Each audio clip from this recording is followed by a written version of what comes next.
from class.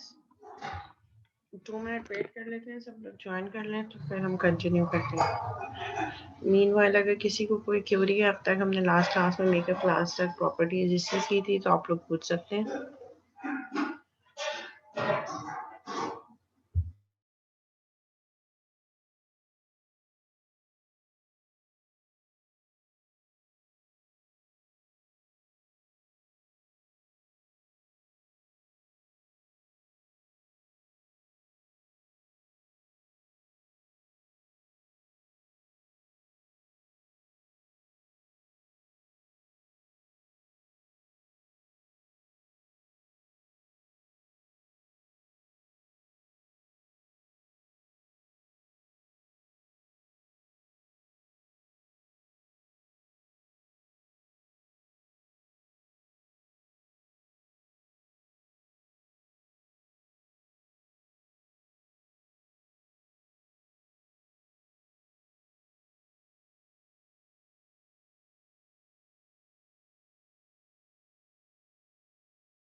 Okay class, जो लोग अभी ज्वाइन कर चुके हैं मीटिंग में से किसी को कोई क्वेरी है?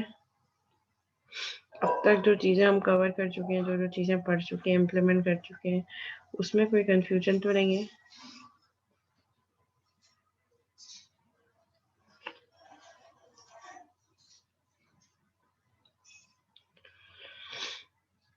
जी क्लास, वॉइस आ रही है क्लियर?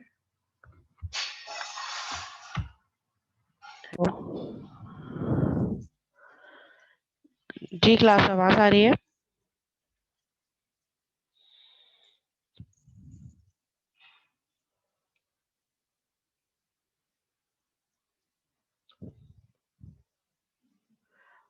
ओके, जब तक बाकी पार्टिसिपेंट ज्वाइन कर रहे हैं, अगर जो लोग ज्वाइन कर चुके हैं कोई क्वेरी है अब तक जितना हमने पढ़ा है, तो आप लोग पूछ सकते हैं।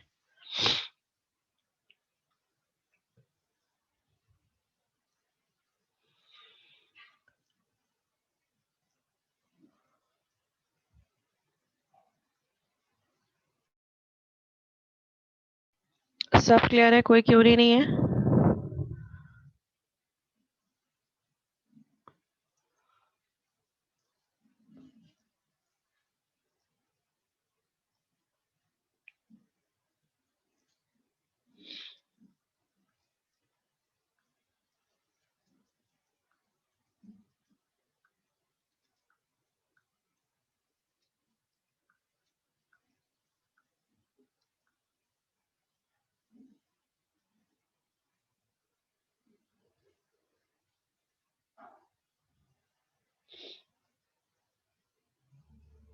Okay, so we are going to start the new topic which is constructor. Last time हमने डिस्कस किया था, प्रॉपर्टीज देखी थी। प्रॉपर्टी से पहले हमने गेटर सेटर मेथड देखे थे।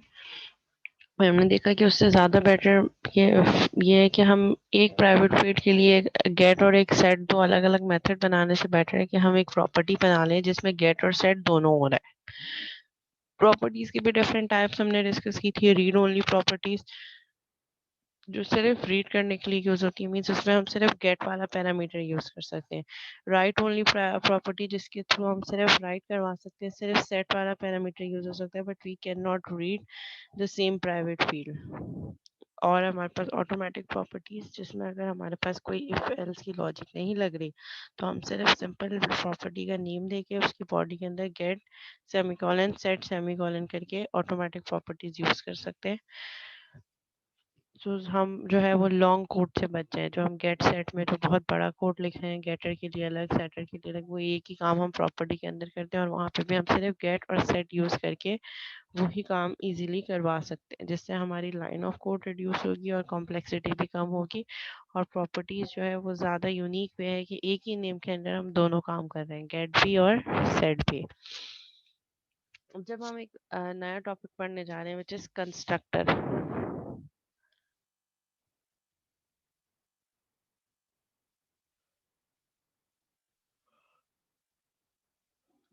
जी, वो भी मैं सी शार्प में भी इम्प्लीमेंट करके बताऊंगी, लेकिन बेसिकली कंस्ट्रक्टर की मैं एक बेसिक जो है वो आपको डेफिनेशन दे दूं।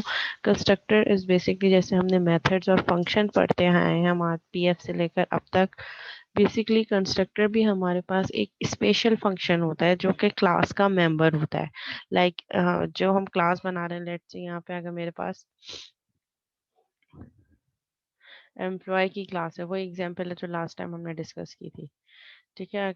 पब्लिक क्लास एम्प्लॉय, तो जिस तरह क्लास से हमने देखा कि दो मेंबर्स हम डिफाइन कर चुके हैं, कि एक उसके एट्रीब्यूट्स और उसके मेथड्स।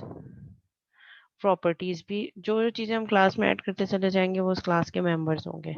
तो प्रॉपर्टीज भी क्लास के मेंबर है। इट मीन्स कि इसको एक्सेस करने के लिए we have to create the object of the class, then we can access these attributes and these properties. Similarly like constructors are also member of class. और आपको याद हो जब वेरी फर्स्ट क्लास जब हमने ऑब्जेक्ट बनाया था एम्प्लॉय, जो हमने क्लास बना ली, जब हम क्लास का ऑब्जेक्ट बनाते हैं तो मैंने आपसे कहा था employ is the name of class, जो फर्स्ट क्लास नेम है।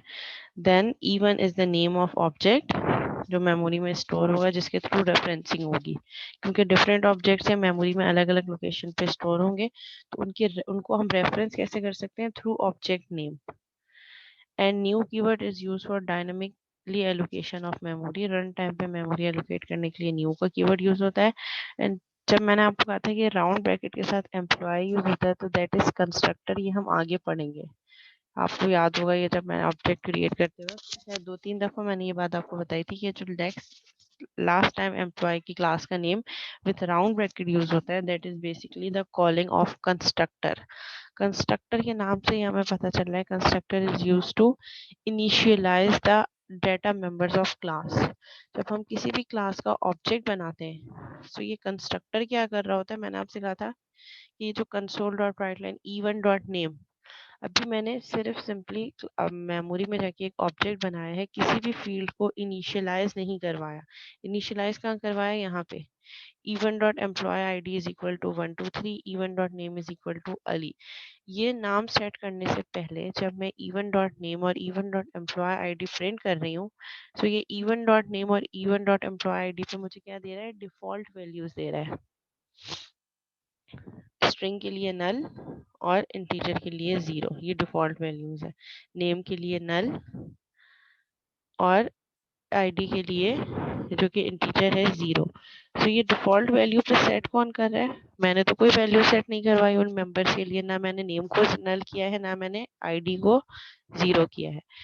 बट ऑटोमेटिकली जब भी क्लास का ऑब्जेक्ट बनता है, ठीक है, नोट करने के मैं क्या बात कह रही हूँ, जब भी हम किसी क्लास का ऑब्जेक्ट बना रहे होते हैं, so even is the name of object which is stored in memory for further referencing, and this constructor is used to initialize all members of class to its default value। ये जो constructor है, ये जो default constructor है, ये जो जिस class का हम ऑब्जेक्ट बनाने जा रहे हैं एम्प्लॉय की क्लास, उसके जितने भी एट्रीब्यूट्स हैं, जितने भी वेरिएबल हमने डिक्लेयर किए हैं एम्प्लॉय की क्लास के लिए, ये डिफॉल्ट कंस्ट्रक्टर उन तमाम फील्ड्स को उनकी डिफॉल्ट वैल्यू पे सेट कर देगा। Initial basically constructor is used for initialisation of class level attributes. Class level attributes कौन से हैं, जो हमने क्लास के लिए define, class employ, name, employee ID, salary, department, designation. These all are the data members of class. So in data members को initialize करने के लिए so that जब ये memory में store हो रहे हैं तो कोई ना कोई तो इनकी value होनी चाहिए. अगर अभी user नहीं दे रहा तो by default जो value start होगी वो किसके through हो रही है, वो constructor के through हो रही है. So this constructor, which is default constructor, is used to initialize all the data members of class.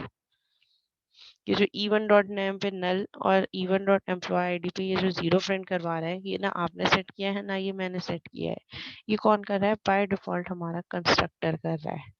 So this is the constructor which is automatically called when we create object of an class. जब हम class का object बनाते हैं तो ये default constructor आपका compiler automatically call करता है, which is implicitly call. Implicitly call का क्या मतलब है? ऑटोमेटिकली जब ऑब्जेक्ट बनेगा मेमोरी में जाके इवन स्टोर होगा, ऑटोमेटिकली आपके जो कंपाइलर है वो क्या करेगा, वो डिफॉल्ट कंस्ट्रक्टर के थ्रू क्लास की तमाम फील्ड्स को डिफॉल्ट वैल्यू पे सेट कर देगा. वो किस तरीके से हो रहा है? इस तरीके से. और इसको मैं डिफॉल्ट क्यों कह रही हूँ, इम्प्लिसिट इसलिए कह रही हूँ क्योंकि ये कंस्ट्रक्टर मैंने कहीं भी अपनी क्लास में डिफाइन नहीं किया, ये ऑटोमेटिकली कॉल हो रहा है. ठीक है, नाउ सपोज मैं यही एग्जांपल रखती हूँ और अभी प्रॉपर्टीज हम कंप्लीट कर चुके हैं तो प्रॉपर्टीज को हटा रही हूँ.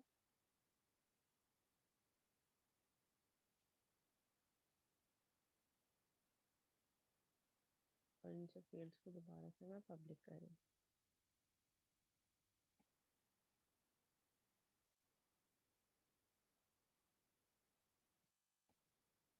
ठीक है, नाउ आप इन फील्ड को कभी भी एक्सेस करके अपडेट कर सकते हैं. मैंने इनको पब्लिक कर दिया है.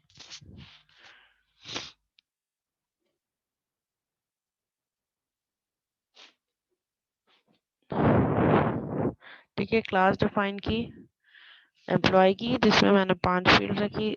एम्प्लॉय का नेम, उसकी एम्प्लॉय आईडी, उसकी सैलरी, डिपार्टमेंट और उस एम्प्लॉय की डेजिग्नेशन क्या है. ये मैंने 5 फील्ड रखी और इन्हीं फील्ड के अकॉर्डिंगली मैंने डेटा टाइप भी डिसाइड कर दी. अब ये जो फील्ड्स हैं, these are data members of class. एक बात हम पहले भी पढ़ चुके हैं. ठीक है, these all are the data member of class.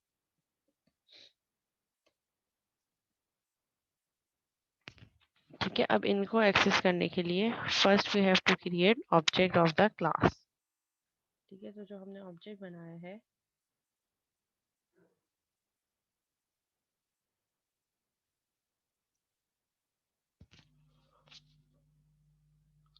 Employ E1 is equal to new employ.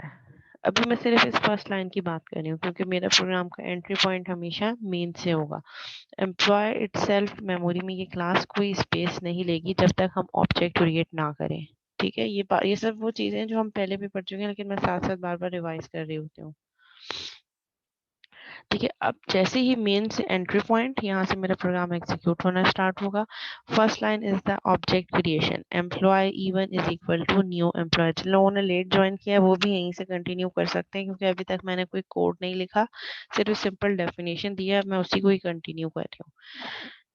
जो अभी हम टॉपिक पढ़ने जा रहे हैं, दिस कंस्ट्रक्टर. ठीक है, मैंने सिंपली एक क्लास बनाई एम्प्लॉय की जिसमें मैंने उसके डाटा मेंबर्स डिफाइन कर दिए. जो एट्रीब्यूट्स होते हैं वो डाटा मेंबर्स होते हैं क्लास के. मैंने name, employ ID, salary, department and designation. अच्छा, अब जबकि मैंने क्लास बनाई, ये क्लास इटसेल्फ मेमोरी में कोई स्पेस नहीं लेगी जब तक मैं ऑब्जेक्ट क्रिएट ना कर दूं इस क्लास का. ठीक है, so main is an entry point. मेरा प्रोग्राम यहीं से एग्जीक्यूट होगा मेन से. First line is the object creation where employ is the name of class, जिसका मुझे ऑब्जेक्ट बनाना है इसलिए क्लास का नेम यूज करना जरूरी है. E1 is the name of object through which it will be stored in memory. ठीक है, क्योंकि मेमोरी में अब जब ऑब्जेक्ट्स बनेंगे multiple, we can create multiple object of the class. तो जब हम डिफरेंट ऑब्जेक्ट बना सकते हैं तो वो सब मेमोरी के हीप एरिया पे जाके डायनेमिकली स्टोर होंगे. सो जब डायनेमिकली स्टोर होंगे मेमोरी में तो उनके कोई ना कोई नाम होना चाहिए through which we can access them. जिस तरह हम कंप्यूटर में फोल्डर बना के फाइल्स के नेम सेव करते हैं सो दैट हमें अंदाजा हो कि इस फाइल में ये डाटा है, इसी तरह ऑब्जेक्ट्स का भी हमने नेम यूज किया है जो रेफरेंसिंग के लिए यूज होता है, through which we can reference that object. Is equal to new. New keyword is use to dynamically allocate memory. Run time पे मेमोरी एलोकेट होगी. एंड एम्प्लॉय, ये जब हमने पहले भी मैंने ये हम ऑब्जेक्ट बना रहे थे तो मैंने आपको कहा था कि ये जो स्टेटमेंट है, the name of class with the name of this brackets is basically calling of default constructor. Default constructor means एक ऐसा कंस्ट्रक्टर जो इस क्लास एम्प्लॉय की क्लास के तमाम डेटा मेंबर्स को उसकी डिफॉल्ट वैल्यू पे सेट करेगा।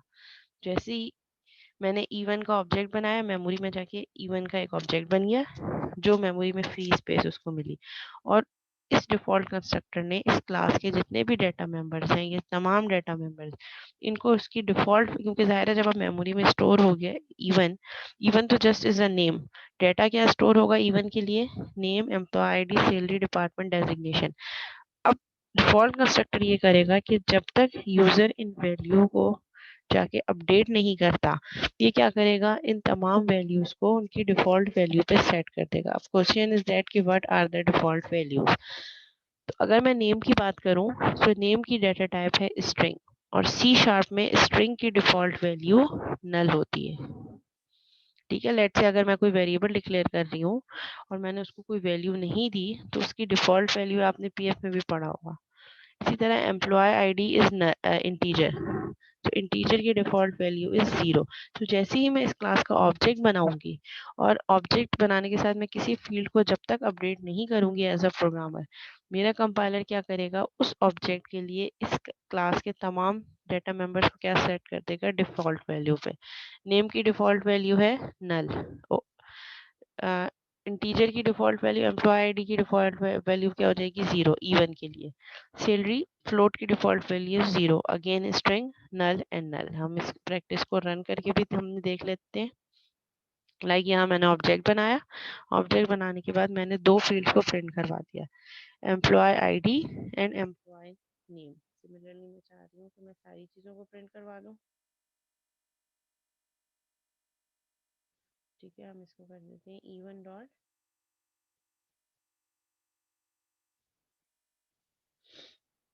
डिपार्टमेंट। ठीक है, डिपार्टमेंट भी प्रिंट हो जाए हमारे पास।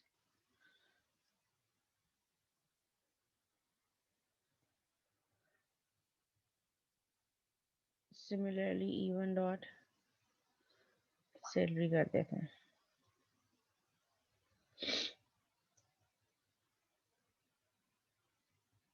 ठीक है, इसको मैं रन करती हूँ। देखें ये तमाम चीज़ें इसको मुझे क्या प्रिंट करवा दी, जहाँ स्ट्रिंग था वहाँ नल, इंटीजर के लिए 0, फिर दोबारा department, department name was string, again यहाँ पे मेरे पास नल आ गया, and employ one dot salary float में थी, फ्लोट की डिफॉल्ट वैल्यू भी 0 होती है। ये वैल्यूज मैंने नहीं सेट की, ये ऑटोमेटिकली हमारा कंपाइलर सेट कर रहा है और मेमोरी में जाके स्टोर कर रहा है। स्टोर कर रहा है मीन्स तभी तो ये वैल्यूज हमें शो कर रहा है। इवन डॉट नेम जब मैं मेमोरी से कॉल करवा रही हूँ तो इवन डॉट नेम अभी नल पड़ा है क्योंकि मैंने कोई वैल्यू सेट ही नहीं की। अब जब फिर मैंने एक्सप्लिसिटली जाके एम्प्लॉय आईडी 123 कर दी और एम्प्लॉय इवन के लिए नेम अली कर दिया, अभी क्या करेगा, मेमोरी में जाके देखेगा कि इवन नाम का कौन सा ऑब्जेक्ट कहाँ स्टोर है। इवन के लिए एम्प्लॉय आईडी 123 यानी कि जहाँ पे 0 थी टीचर उसको 123 अपडेट कर देगा, और जहाँ एम्प्लॉय नेम नल था वहाँ पे अली कर देगा। और जब मैं प्रिंट करवाऊंगी तो name Ali and employ ID 123। सो आगे जाके तो हम वैल्यूज कभी भी चाहे चेंज कर सकते हैं, लेकिन जब तक मैंने ये वैल्यूज चेंज नहीं की, we can use default constructor. और वो डिफॉल्ट कंस्ट्रक्टर किस लिए यूज होता है, हमारी तमाम डेटा मेंबर्स ऑफ क्लास को डिफॉल्ट वैल्यू पे सेट करने के लिए। And constructor is basically like special function, ये बिल्कुल वैसी कॉल हो रहा है जैसे हम फंक्शन कॉल करते हैं, कोई भी मेथड बनाते हैं तो उसको इसी तरीके से कॉल करते हैं, बस डॉट लगा लेते हैं। यहाँ पे हम क्या कर रहे हैं, सिंपल क्लास का नेम और ये राउंड ब्रैकेट, जिस तरह कोई एक सिंपल मेथड कॉल होता है। So a constructor is basically a special function. इसकी हम थोड़ी सी थ्योरी और देख लेते हैं। A constructor is a special function that is a member of class, जो कि क्लास का मेंबर है, यानी कि आप उसको क्लास के अंदर डिफाइन भी कर सकते हैं। अभी तो हमने कोई कंस्ट्रक्टर नहीं बनाया, बाय डिफॉल्ट हम डिफॉल्ट कंस्ट्रक्टर यूज कर रहे हैं जो ऑटोमेटिकली कॉल होता है। But constructor is a member of a class, so we can also define a constructor within a class itself. अभी मैं आपको बताऊंगी कि हम explicit constructor कैसे बना सकते हैं खुद से, जो हम एज अ प्रोग्रामर बनाएंगे। C# requires a constructor call for each object that's created. ठीक है, वो क्या कह रहे हैं कि C# की लैंग्वेज को जब भी आप कोई ऑब्जेक्ट बनाते हैं तो C# के लिए मैंडेटरी है कि वो कंस्ट्रक्टर को कॉल करे, which helps ensures that each object is initialized properly before it's used in a program, so that जब यूजर उन डेटा वैल्यूज को मेंबर्स को एक्सेस करना चाहे उससे पहले वो प्रॉपरली इनिशियलाइज हो चुकी हों। और वो इनिशियलाइज कैसे होंगी? थ्रू दैट डिफॉल्ट कंस्ट्रक्टर, जो उन तमाम फील्ड्स को उनकी डिफॉल्ट वैल्यू पे सेट कर देगा। द कंस्ट्रक्टर कॉल अकर्स, अब ये पॉइंट देखें, the constructor call occurs implicitly when the object is created. Implicitly का मतलब क्या होता है? खुद से, by default. So वो कह रहे हैं कि कंस्ट्रक्टर कॉल ऑटोमेटिकली अकर होगी जब आप ऑब्जेक्ट क्रिएट करेंगे। जैसे मैंने आपको कहा कि employ E1 is equal to new employ, तो ऑब्जेक्ट क्रिएट करते वक्त ही एक इम्प्लिसिटली खुद से एक कंस्ट्रक्टर कॉल हो जाएगा। This ensures that object will always have valid data to work on, जो कि ये डिटरमाइन करेगा कि उस क्लास के लिए तमाम फील्ड्स को डिफॉल्ट वैल्यू पे सेट कर देगा in order to ensure that कि वो जो ऑब्जेक्ट हमने बनाया है उसकी तमाम वैल्यूज जो हैं वो वैलिड डेटा पे कंसिस्ट कर रही हैं। Normally constructors are declared public. अच्छा, अब वो कह रहे हैं कि अगर आप खुद से भी अपने कंस्ट्रक्टर बनाना चाह रहे हैं तो आप वो काम भी कर सकते हैं और आप कंस्ट्रक्टर्स को पब्लिक डिक्लेयर करेंगे। यूजली कुछ केसेस में हम उसको प्राइवेट भी कर सकते हैं, वो केस हम डिस्कस करेंगे कि प्राइवेट कंस्ट्रक्टर कब यूज होता है। Constructors can be overloaded just like other function, जैसे हम और फंक्शंस को ओवरलोड कर सकते हैं, we can also overload constructor as well. ठीक है, ये कुछ थ्योरी हो गई। अब जब हम कह रहे हैं कि कंस्ट्रक्टर्स आर स्पेशल फंक्शंस या methods, so what are the differences between a constructor and other function? तो जो मेजर डिफरेंस है वो ये है कि constructor must be defined with the same name as class. हम आज तक जो मेथड यूज करते आ रहे हैं उन मेथड का कोई भी नाम हो सकता है। ठीक है, अगर हमने ऐड करवाना है 2 नंबर को, कैलकुलेटर की क्लास है, तो we can create method of name add, subtract, multiplication. So method का कोई भी नाम होता है, यूजली वो नाम होता है जो काम हम उस मेथड से करवा रहे होते हैं। जबकि कंस्ट्रक्टर एक स्पेशल फंक्शन है, स्पेशल मेथड है जिसका नेम हमेशा ज़रूरी है कि it should be the same of as the name of the class. Constructor के लिए मैंडेटरी है कि कंस्ट्रक्टर का नाम वही होगा जो हमारी क्लास का नाम है। ये चीज़ अगर आप यहाँ से भी देखें तो ये जो डिफ़ॉल्ट कंस्ट्रक्टर कॉल हो रहा है, दिस डिफ़ॉल्ट कंस्ट्रक्टर, ये वही डिफ़ॉल्ट कंस्ट्रक्टर है जो क्लास का नाम है। इट मीन्स चाहे इम्प्लिसिट कंस्ट्रक्टर हो, चाहे आप as a user as a programmer कोई कंस्ट्रक्टर बनाए, मैंडेटरी है कि उसका नाम क्लास के नेम के इक्विवेलेंट हो। जो आपकी क्लास होगी हमेशा वही कंस्ट्रक्टर का नाम होगा। A constructor must be defined with the same name as the class. Constructor को अगर आप डिफाइन करना चाह रहे हैं तो उसका नाम भी सेम होगा जैसे एक क्लास का नाम होता है। Constructor do not possess a return type, not even void. अच्छा, फंक्शन या मेथड जब हम बनाते हैं तो उसमें हम रिटर्न टाइप ज़रूर मेंशन करते हैं। अगर वो मेथड कुछ रिटर्न नहीं भी कर रहा होता फिर भी हम उसके साथ वॉइड लगाते हैं। लेकिन कंस्ट्रक्टर में हम कुछ भी रिटर्न नहीं लगाते, इवन हम वॉइड भी नहीं मेंशन करते। ठीक है, अब मैं चाह रही हूँ कि मैं अभी तो हम इम्प्लिसिट कंस्ट्रक्टर पे चल रहे हैं ना, ये इम्प्लिसिट कंस्ट्रक्टर मैं आपको बना के दिखा देती हूँ कि ये कैसे काम कर रहा है। ये ऐसे काम कर रहा है कि जैसे ही ये क्लास बनी, जब मैं क्लास का ऑब्जेक्ट बनेगा यानी कि main method is an entry point, और जब इस क्लास का ऑब्जेक्ट बनेगा, ऑब्जेक्ट क्रिएट करते वक्त ही एक डिफॉल्ट कंस्ट्रक्टर इस क्लास का कॉल हो जाएगा जो हमारा कंपाइलर कॉल करेगा। ऑटोमेटिकली एक कंस्ट्रक्टर बना देगा अगर आपने एज अ प्रोग्रामर नहीं भी बनाया। वो कैसे बनाएगा वो मैं आपको बता देती हूँ।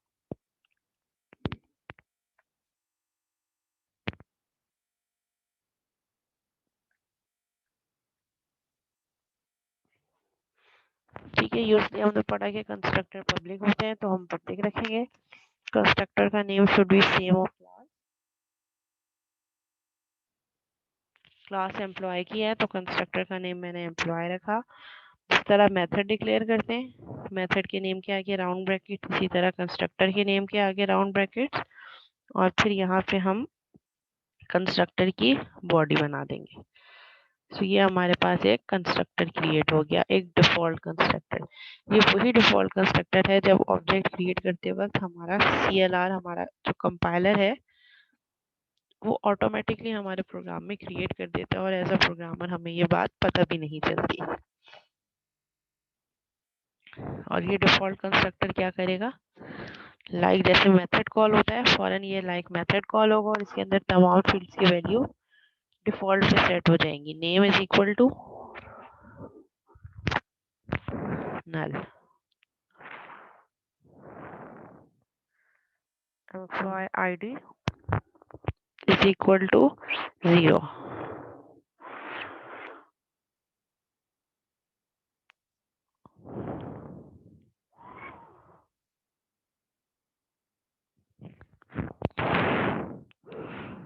Similarly, salary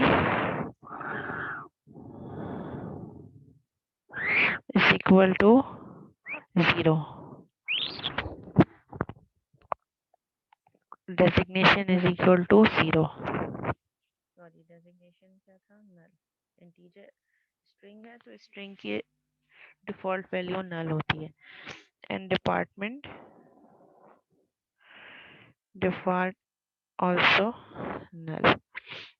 अब होगा क्या कि जब मैं कह रही हूँ कि ऑब्जेक्ट क्रिएट करते वक्त हमारा कंपाइलर ऑटोमेटिकली इस डिफॉल्ट कंस्ट्रक्टर को कॉल करेगा, तो क्या करेगा कि हमारा CLR, ये वाला कोड जो मैंने एज अ प्रोग्रामर यहाँ लिखा है, ऑटोमेटिकली खुद से हमारी क्लास में एम्बेड कर देगा। और वो एम्बेड किया हुआ कोड क्योंकि CLR खुद से एम्बेड कर रहा है अपनी फंक्शनैलिटी करने के लिए, तो ये प्रोग्रामर के लिए विजिबल नहीं होगा। डिफॉल्ट इम्प्लिसिटली ये कॉल होगा, ऑटोमेटिकली ये बनेगा। और ऑब्जेक्ट बनाते वक्त जैसे ऑब्जेक्ट हम क्रिएट करेंगे एम्प्लॉय, तो ये फौरन जैसे इसको एम्प्लॉय मिलेगा, ये इसको एज अ मेथड कॉल कर देगा। जैसे हम मेथड या फंक्शन कॉल करते हैं, ये फौरन क्लास एम्प्लॉय की क्लास में जाएगा और इसमें ये वाला एम्प्लॉय का कंस्ट्रक्टर कॉल हो जाएगा, जो इन तमाम फील्ड्स को डिफॉल्ट वैल्यू पे सेट कर देगा। तो ये काम ऑटोमेटिकली होगा और यूजर और प्रोग्रामर के लिए विजिबल भी नहीं होगा, बट एक्चुअली ये क्लास के साथ एक ऐसा कंस्ट्रक्टर बना देगा जो तमाम फील्ड्स को डिफॉल्ट वैल्यू पे सेट कर देगा। यहाँ तक कोई सवाल तो नहीं है? ये काम आपका कंपाइलर खुद से कर रहा होगा, आपको ये यहाँ पे बनाने की जरूरत है। मैंने एग्जाम्पल के लिए समझाने के लिए बताया कि ये ऐसे बनाएगा।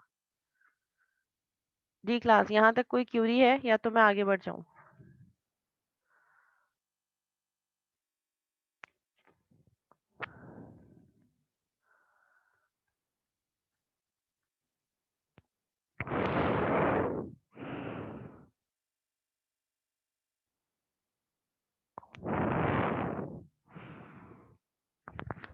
ओके, चलो सबको क्लियर है। अच्छा, अब सवाल ये है कि ये तो डिफॉल्ट कंस्ट्रक्टर ऑटोमेटिकली हमारा कंपाइलर बना रहा है, so can we have another option so that हम यूजर डिफाइंड कंस्ट्रक्टर भी बना लें? ये तो काम कंपाइलर कर रहा है, which is not visible to the programmer, but can a programmer also create a constructor as well? So the answer is yes. As a programmer we can also create explicit constructor as well, explicit जो हम खुद से बनाएं, जिसमें हम अपनी मर्जी की वैल्यू दें।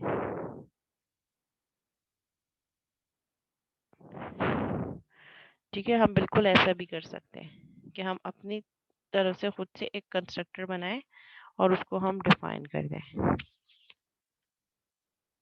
ठीक है, तो हम क्या करेंगे, ये जो अजीब सी वैल्यूज हैं, अब मैं चाह रही हूँ कि हर दफ़ा जब ऑब्जेक्ट बने तो ये नल 0 0। अच्छा, इससे पहले हम एक काम ये करते हैं, हम इस क्लास में एक सिंपल मेथड भी बना देते हैं, पब्लिक वॉइड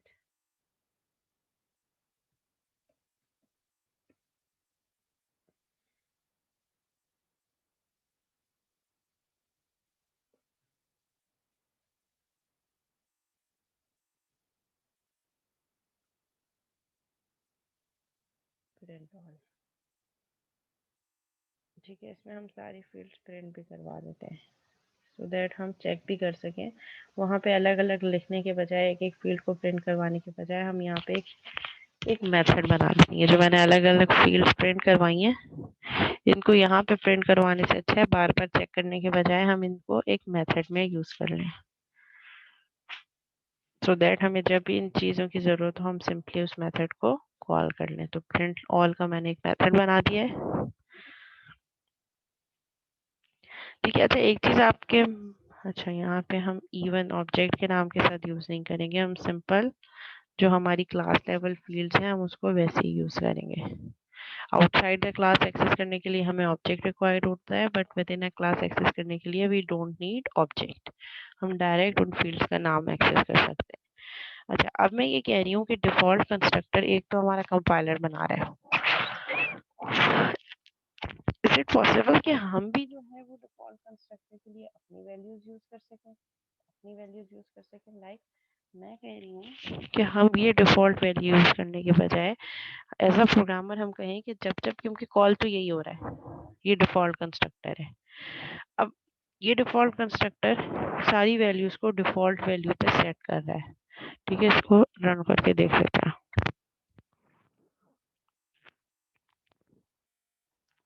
ये सब हटा रही हूँ मैं। या सिंपल ऑब्जेक्ट क्रिएट करवाया और उस ऑब्जेक्ट के साथ में प्रिंट ऑल का मेथड कॉल कर देती हूँ।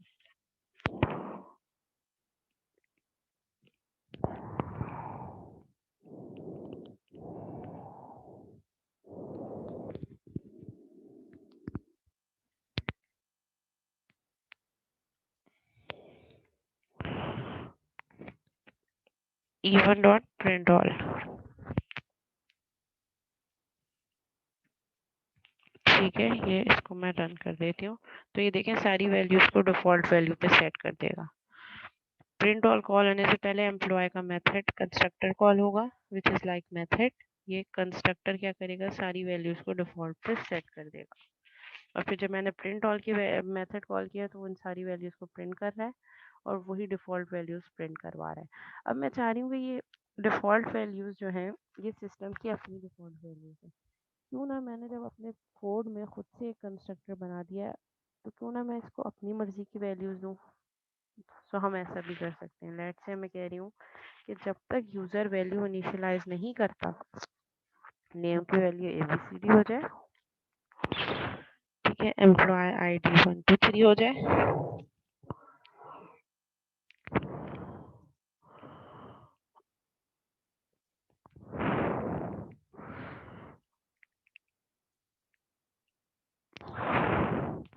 ठीक है, सैलरी मैं इसको कह देती हूँ कि 5 लाख कर दो डिफ़ॉल्ट वैल्यू। डेजिग्नेशन जो है वो स्ट्रिंग है, तो स्ट्रिंग हमेशा डबल कोड में होता है, तो इसको प्रोजेक्ट मैनेजर कर दो और डिपार्टमेंट कर दो IT, ठीक है, और इसको यहाँ पे ठीक है।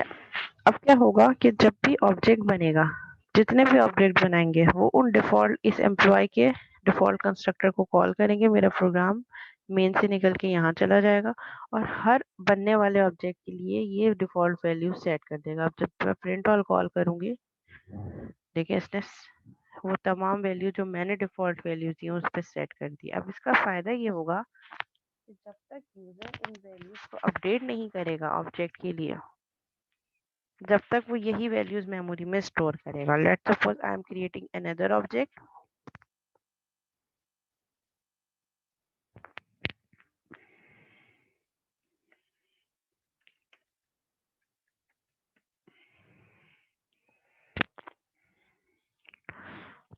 ठीक है, न्यू ऑब्जेक्ट बनाया E2 का, मेमोरी में एक नई इस लोकेशन पे E1 तो हो गया स्टोर उन्हीं डिफॉल्ट वैल्यूज के साथ। अब नया ऑब्जेक्ट बना E2 जो कि अगेन इस एम्प्लॉय के डिफॉल्ट कंस्ट्रक्टर को कॉल कर रहा है, इस क्लास में जाएगा, तो नया ऑब्जेक्ट बना है E2, उसके लिए भी ये सारी वैल्यूज मेमोरी में सेट कर देगा। बट ये चीज़ माइंड में रखनी है कि ये दोनों ऑब्जेक्ट मेमोरी में अलग अलग स्पेस पे जाके स्टोर होंगे, ठीक है, E1 एक अलग ऑब्जेक्ट है, E2 एक अलग ऑब्जेक्ट है, दोनों की वैल्यू सेम है बट दोनों मेमोरी में अलग अलग मेमोरी स्पेस पे जाके स्टोर होंगे। मैं E2 डॉट प्रिंट ऑल करवा रही हूँ, रन, E2 के लिए भी यही वैल्यूज। अब जितने भी ऑब्जेक्ट्स बनेंगे वो सारे इन डिफॉल्ट वैल्यू से सेट होते चले। पहले तो वो सिस्टम की डिफॉल्ट वैल्यू पे सेट हो रहे थे ना, अब मैंने एज अ प्रोग्रामर अपनी डिफॉल्ट वैल्यूज दे दी। अब मैं किसी भी पर्टिकुलर ऑब्जेक्ट के लिए वैल्यू चेंज करना चाहूँ, लेट सपोज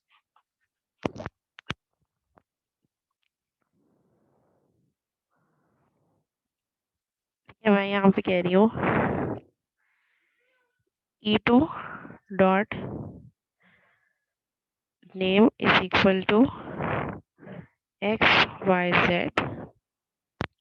सिर्फ E2 का नेम चेंज कर रही हूँ, ठीक है। E2 का नेम चेंज करने के बाद मैं देखूंगी E1 डॉट प्रिंट ऑल का मेथड, इसको रन करूंगी। जब बाकी वाले मैं अभी फिलहाल कमेंट कर देती हूँ, ठीक है। मैंने यहाँ पे E2 के लिए नेम क्या किया XYZ और E1 डॉट प्रिंट ऑल कर दिया। So it will not effect the name of E1, क्योंकि E1 एक अलग ऑब्जेक्ट है, E2 एक अलग ऑब्जेक्ट है। जैसी ऑब्जेक्ट क्रिएट करूंगी E1 के लिए तमाम फील्ड्स की वैल्यू वही हो जाएगी जो डिफॉल्ट वैल्यूज है, ABCD 1 2 3 5 lakhs and project manager और डिपार्टमेंट IT। सिमिलरली दूसरा ऑब्जेक्ट बनाए E2, उसके लिए भी तमाम फील्ड्स की वैल्यूज वही हो जाएंगी, ABCD 1 2 3 5 lakhs project manager IT। अब मैंने क्या कहा, मैंने कहा E2 जो मेमोरी में ऑब्जेक्ट है उसका नाम XYZ कर दो। ये क्या करेगा, ABC हटा के XYZ कर देगा, लेकिन सिर्फ E2 के लिए। E1 still would remain same. अच्छा, मैं प्रिंट करवा रही हूँ E2 डॉट प्रिंट ऑल, तो यहाँ पे ये नेम चेंज कर देगा E2 के लिए। देखिए E1 के लिए वही सेम ABCD, बट E2 के लिए इसने अपडेट कर दिया। सिमिलरली मैं चाह रही हूँ कि E2 के लिए सैलरी चेंज हो जाए, E2 डॉट किसी भी ऑब्जेक्ट की किसी भी टाइम जाके मैं वैल्यू चेंज कर सकती हूँ, उसका दूसरे ऑब्जेक्ट पे इफेक्ट नहीं पड़ेगा और उसी टाइम मेमोरी में जाके उस ऑब्जेक्ट की वैल्यू अपडेट हो जाएगी। E2 dot salary is equal to, let's say मैंने कहा कि 75,000, ठीक है। आप प्रिंट करवाएंगे, देखिए E1 की सैलरी का इस पर कोई इफेक्ट नहीं पड़ा। E1 की सैलरी स्टिल 5 लाख ही है जो हमने डिफॉल्ट कंस्ट्रक्टर से सेट करवाई थी। मैंने E2 के लिए नेम और सैलरी चेंज की, तो ये E2 के लिए मेमोरी में जाके नेम और सैलरी चेंज हो गई। किसी भी पॉइंट पे जाके मैं किसी भी ऑब्जेक्ट की कोई भी वैल्यू पर्टिकुलरली चेंज कर सकती हूँ। जी क्लास यहाँ तक क्लियर है?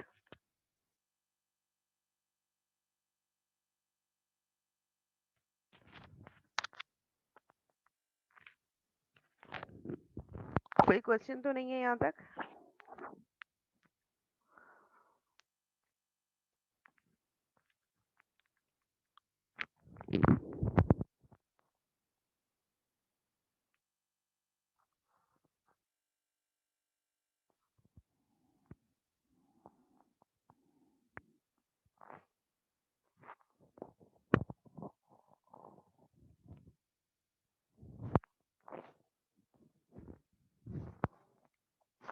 ओके, मीटिंग एंड होने वाली है। सेम मीटिंग आईडी पे दोबारा ज्वाइन करेंगे फौरन।